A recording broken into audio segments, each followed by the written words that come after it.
अच्छा एक बात सुनिए, विषय आ गया है तो कह देते हैं। कल हमारे ब्राह्मण देवता कह रहे थे, सब लोग ऊपर थे रात्रि में, तो महात्मा सुना था सबने, तो बोले महाराज जी जब आप भागवत की कथा कहते हैं तो भागवत बहुत जोरदार महत्व बोलते हैं, कहते हैं भागवत ही मुक्ति की गर्जना कर रही है, श्रीमद् भागवतम शास्त्रम मुक्तिदानेन गर्जति। जब आप रामचरितमानस कहते हैं तो कहते हैं रामायण के अलावा कोई ग्रंथ ही नहीं है। आज आपने ऐसी जोरदार जमा दी से पुराण के अलावा कोई कुछ नहीं है, तो सही बताइए वास्तविकता क्या है?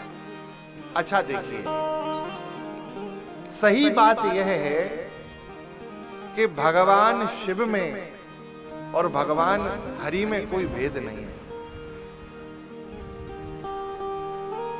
यज्ञ आप लोग कर रहे हैं, अच्छा बताइए भगवान नारायण जो है उनका रूप कैसा है? कैसा है? नीला है ना।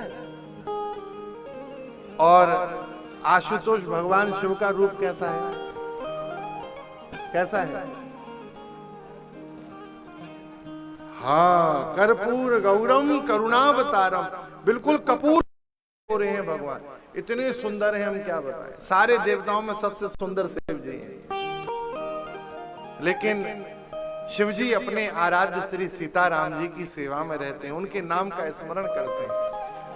सदा राम राम राम राम करने वाले शिव जी, उन्हें लगता है कि भाई हम बहुत ज्यादा सुंदर हो गए तो हमारे स्वामी का अपराध होगा। एक ही स्थान पे चेला और गुरु दो बैठे हों और गुरु जी से अच्छे चेला जी कपड़ा पहन के चले जाएं। हमने कई बार देखा है, बड़े बड़े महात्मा है ना, वो महात्मा बहुत ज्यादा अच्छे वस्त्र धारण नहीं करते। सिद्ध कोटि के महापुरुष तो कई बार देखा है हमने, महाराज वो कंबल ही ओढ़ के चल देते हैं। और उनकी आसन उठाने वाला जो चेला होता है वो सोचता है आज गुरु जी कथा में जा रहे हैं, बड़ी भीड़ भाड़ होगी, लोग देखेंगे। वो सुबह से बढ़िया तिलक पानी चंदन बगलबंदी और बढ़िया उपन्ना सब लगा के आता है।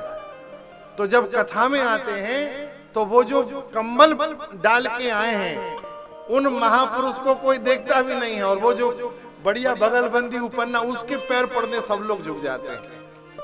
तो शिव जी को लगा कि भाई हमारे ठाकुर जी सांवरे सलोने हैं और हम हैं गोरे नारे, और यदि एक ही मंदिर में दोनों बैठे हुए तो लोग हमारे ठाकुर जी को, हमारे स्वामी को देखेंगे नहीं, सब इधर आएंगे।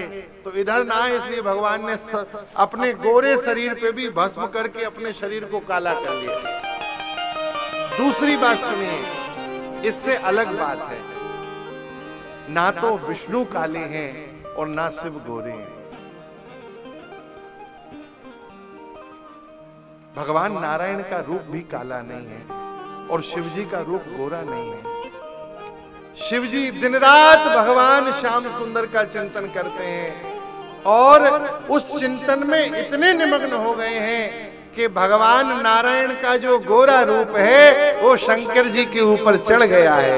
भगवान नारायण का रूप शिव जी ने ले लिया, और शिव जी रुद्र हैं, तमोगुण के देवता हैं। तमोगुण का रंग है काला, और भगवान नारायण निरंतर शिव शिव शिव शिव जपते, निरंतर पर शिव जी के ध्यान में रहते हैं। तो नारायण में भगवान शिव के रंग को धारण कर लिया है, उनके गुण धर्म को धारण कर लिया है। क्योंकि भगवान विष्णु तो सत्व गुण के देवता है ना, सत्व गुण का जो रंग है वो सफेद है। यज्ञ में आप लोग परिधि पूजन करते हैं, विष्णु परिधि किस रंग से पोतती है? सफेद रंग है ना विष्णु का। और शिव जी का कौन सा रंग है? शिव जी का काला है, लेकिन देखने में शिव जी गोरे हैं और श्याम जी काले हैं। तो ये श्याम जी का रंग नहीं है, श्याम जी तो गोरे ही हैं। भगवान नारायण गोरे हैं क्योंकि सतोगुण के देवता हैं, लेकिन दिन रात इतना चिंतन उनका भगवान में है, निरंतर भगवान का चिंतन करते हैं शिव जी का। तो वो चिंतन करते करते करते जो साधक होता है उसमें साध्य के गुण आ जाते हैं। तो भगवान शिव के गुण उतर गए तो भगवान श्याम सुंदर हो गए, उनका वर्ण कृष्ण हो गए। इन दोनों में भेद नहीं है। लिखा है जो हरि और हर में भेद करता है महाराज, ये इतना महद पाप है कि किसी भी कार्य को करने से इसकी निवृत्ति नहीं होती, इसका कोई प्रायश्चित ही नहीं है। इसलिए कभी भी नारायण में और शिवजी में भेद नहीं करना चाहिए। ये तो परस्पर एक दूसरे के भक्त भी हैं और स्वामी भी हैं। ये एक दूसरे के भक्त हैं, एक दूसरे के स्वामी हैं। इसलिए दूसरी बात, एक मां है, वो अपने बच्चे को, जो बच्चे भोजन नहीं करते ना, और उसे भोजन कराना है, तो जिस दिन खीर बनाएगी उस दिन कहेगी क्या बताएं, खीर से अच्छी कोई वस्तु ही नहीं है। इतनी सुंदर खीर है कि तुम एक चम्मच खा के देखो पूरी कटोरी खा जाओगे। तो मां सुबह से खीर के गुणगान गाएगी, तब बच्चे को खीर खिलाएगी। और दूसरे दिन जब बाल भोग में हलवा बनेगा तो खीर भूल जाएगी, फिर कहेगी हलवे से अच्छी कोई बात नहीं। हलवा बड़ा ताकत देता है, जो हलवा खाता है वो पुष्ट हो जाता है, तो फिर हलवे के गुण का वर्णन करेगी।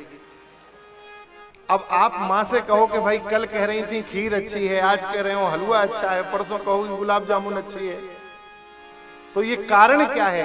कारण है अपने पुत्र का पोषण। इसमें वस्तु की विशेषता नहीं है, इसमें भाव की विशेषता है।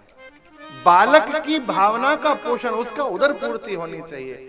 तो भैया ऐसे ही पुराण है, जब शिव पुराण सुनोगे तो भगवान व्यास को लगता है इसके मन में भगवान की भक्ति आनी चाहिए। इसलिए कहते हैं शिव पुराण से श्रेष्ठ कोई नहीं है।